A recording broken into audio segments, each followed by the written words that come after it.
my name is Jane and I'm the Active Health expert from the Active Health Lab at Sengkang Sports Centre. Today, I'll be showing you some exercises that might be beneficial for your swimming technique.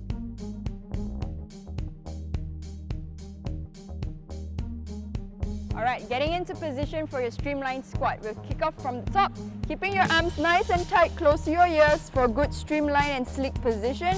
Now, what we want to do with the squat is have your legs slightly shoulder width apart, sinking down. And now, eyes looking forward. So just like how you would kick off from a starting block, you want to explode nice and straight up. Alright, so what you want to look out for with this is streamline position. A good streamline position is when you have your ears nicely tucked tight towards your arms, keeping that nice and tight for a sleek entry. Second of all, when you're getting into a squatting position, okay, ideally you want to have the weight transfer at the back of your heels and not on your tippy toes. So really push back the weight onto your heels. Now what you want to do with getting that explosiveness is really driving that hips upwards, just like how you would explode off the starting block like a champion.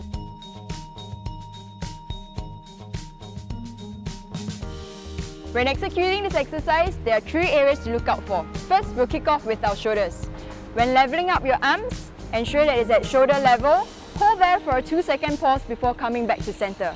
Second, ensuring good posture would mean engaging your core, pulling your belly button into your spine, ensuring a neutral position. Third, will be engaging your hips, not preventing your hips from sinking and leveling up together. I'll now demonstrate the exercise to you.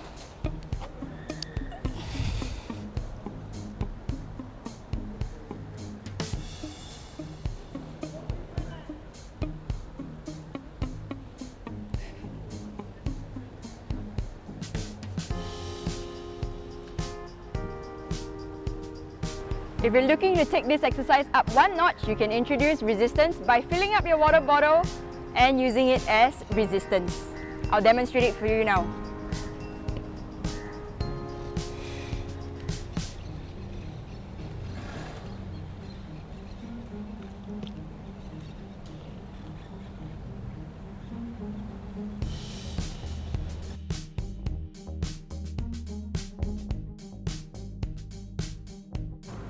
Right now, I'll be demonstrating to you lateral lunges.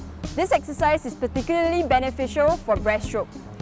Moving in a lateral plane will help us get good range of motion.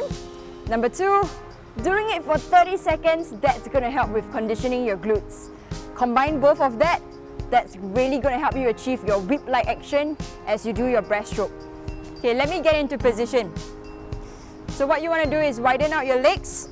Same thing, sinking your weight back into your heels, dropping your hips.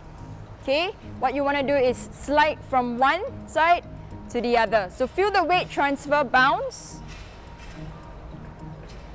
And from time to time, just be mindful of your posture, ensuring that you're nice and upright.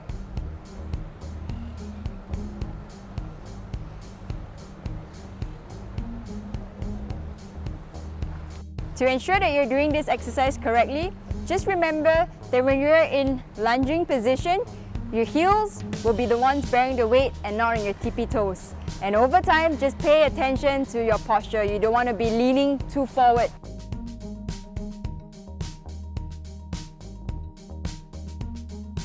I will now be demonstrating to you the Pigeon to Scorpion exercise.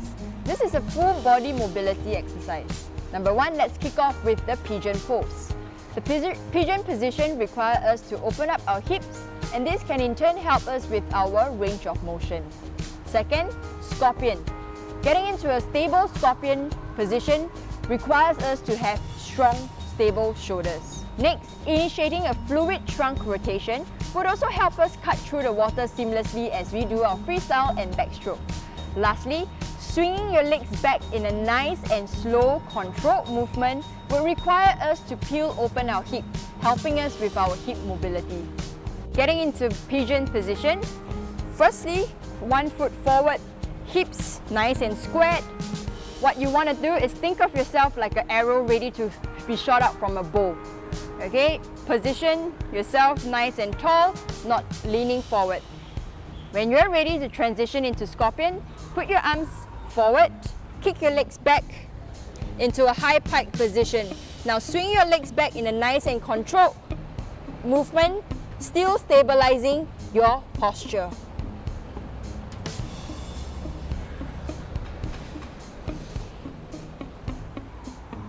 Pigeon, nice and tall. Hold there for 2 seconds. Throw your legs back into a high pike position, swinging your legs nice and controlled.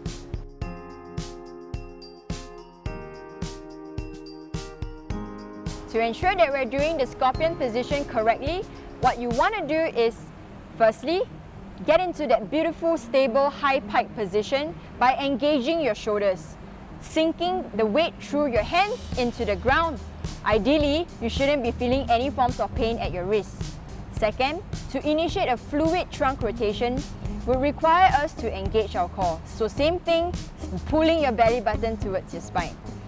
Lastly, to avoid throwing your legs back, what we want to do is initiate that slow and controlled movement by opening up our hips.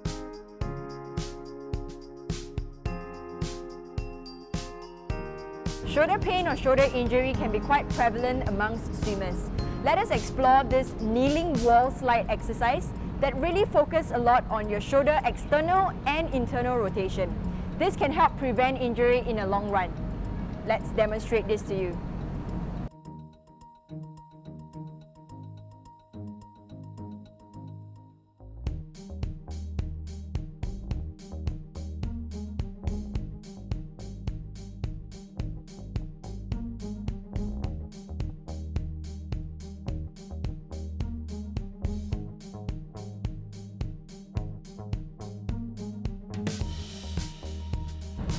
Ideally, for the kneeling wall slide, this exercise requires you to be sticking as close as possible to the wall. This will help with activating your thoracic rotation. Now, with your arms, what you want to do is keep it nice and slow. Back up to 3 o'clock, pause there for a good 2 to 3 seconds before completing the rainbow. Ideally, with this whole exercise, it's not about speed, it's not about how fast you get the repetitions done. Aim to do it in a nice, controlled movement. I hope you guys enjoyed giving these exercises a try, and who knows, maybe you might start to see improvements in your upcoming swims. If you like more tips on exercising, feel free to chat with any of our Active Health Lab experts at our labs. My name is Jay Ing, and I will see you soon.